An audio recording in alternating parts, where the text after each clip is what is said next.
The phenomenon of slaves running away and seeking to gain freedom is as old as the institution of slavery itself. In the history of slavery in the United States, fugitive slaves were slaves who left their master and traveled without authorization. Generally, they tried to reach states or territories where slavery was banned, including Canada. Most slave law tried to control slave travel by requiring them to carry official passes if traveling without a master. Passage of the Fugitive Slave Act of 1850 increased penalties against fugitive slaves and people who aided them. Because of this, fugitive slaves tried to leave the United States altogether, traveling to Canada or Mexico. During the time slavery was legal in the United States, approximately 100,000 slaves escaped to freedom. History. The United States Constitution included language to protect slavery, and the Fugitive Slave Act of 1793 implemented rules requiring citizens to aid in the return of escaped slaves to their owners. In practice, both citizens and governments of free states often supported the escape of fugitive slaves.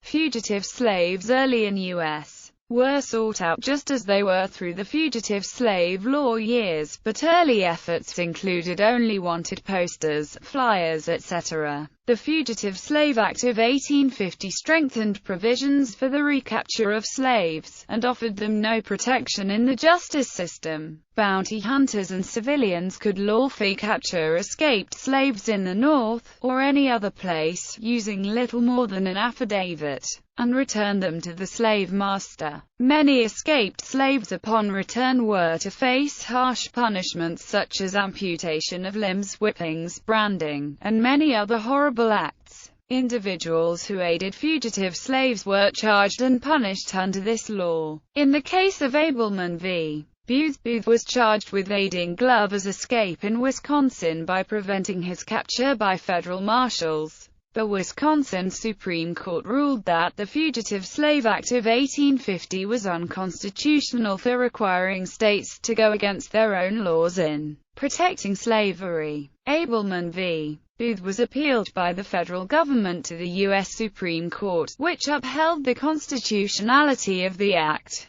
Many states tried to nullify the new Slave Act or prevent capture of escaped slaves by setting up new laws to protect their rights. One of the most notable is the Massachusetts Liberty Act. This act was passed in order to keep escaped slaves from being returned to their masters through abduction by federal marshals or bounty hunters. The Underground Railroad had developed as a way in which free blacks and whites aided fugitive slaves to reach freedom in northern states. Stations were set up in private homes, churches, caves, barns and hidden places, to give escaped slaves places to stay on their way. People who maintained the stations provided food, clothing and shelter to the fugitives, and sometimes guides along the way. This is probably one of the most well-known ways that abolitionists aided slaves out of the South and into northern states. In this manner the slaves would go from house to house of either whites or freed blacks where they would receive shelter, food, clothing etc. Now when the slaves were found gone, most masters did everything they could to find their lost property. Flyers would be put up,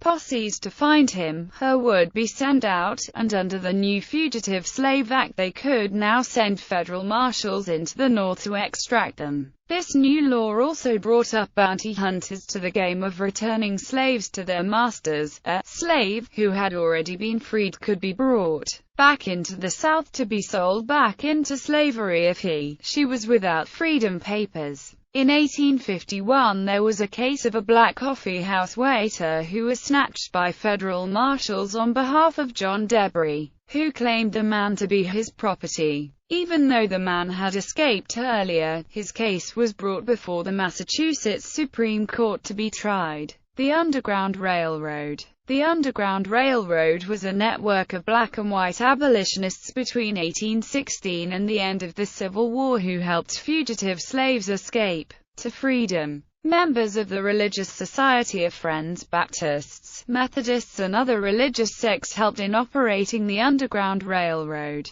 The Underground Railroad was initially an escape route that would assist fugitive enslaved African Americans in arriving in the northern states. However, the passage of the Fugitive Slave Act of 1850, as well as other laws aiding the southern states in the capturing of runaway slaves, resulting in the Underground Railroad being used as a mechanism to reach Canada. Canada was a safe haven for African American slaves because Canada had already abolished slavery by the year 1783. Blacks in Canada were also provided equal protection under the law. The well-known Underground Railroad conductor Harriet Tubman is said to have led approximately 300 slaves to Canada. Notable people who gained or assisted others in gaining freedom via the Underground Railroad include Henry Box Brown, Elizabeth Margaret Chandler, Levi Coffin, Frederick Douglass, Calvin Fairbank, Thomas Garrett, Laura Smith Haviland, Lewis Hayden, Josiah Henson, Isaac Harper, Roger Hooker Levitt, Samuel J. May, John Parker, John Wesley Posey, John Rankin, Alexander Milton Ross, David Ruggles, Samuel Sewell, William Still, Sojourner Truth, Harriet Tubman, Charles Augustus Wheaton. Fugitive Slave Act of 1850. The Fugitive Slave Act of 1850, part of the Compromise of 1850, was a law enacted by the Congress that declared that all fugitive slaves should be returned to their masters. Because the South agreed to have California enter as a free state, the Fugitive Slave Act of 1850 was created. The act was passed on September 18, 1850, and it was repealed on June 28, 1864. The act strengthened the authority of the federal government in the capturing of fugitive slaves.